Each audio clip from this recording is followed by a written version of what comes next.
deletion operation, it's one of the most important point when you're talking about heap. I can't really point it about it, but it's so important. The main point of heap is to maintain the order, to make sure that the root node is the highest, is the greatest, is the top priority.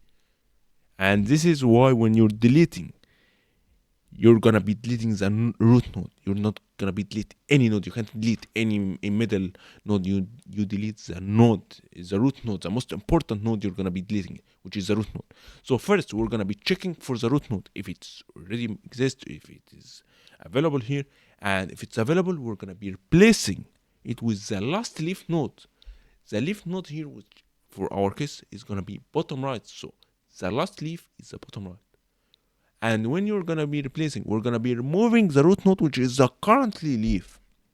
And after we're removing it, currently this heap is kind of nonsense.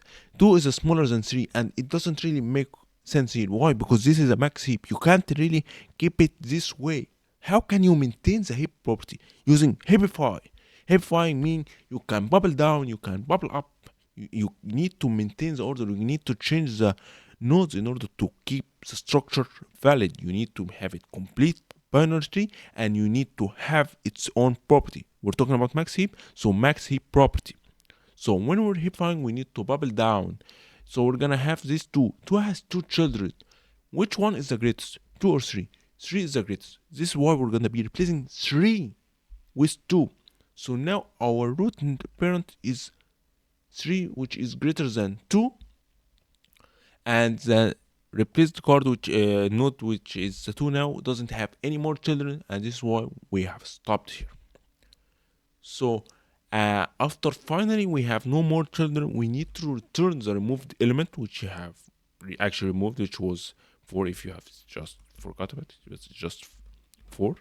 And when we return the removed element here, this is basically what happens when you're deleting in a heap.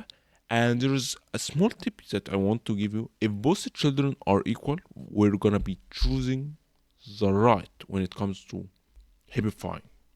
So if it's a max heap and you're heapifying, we're gonna be choosing the right child here. And if we're gonna be using a minimum heap, we're gonna be choosing the left child.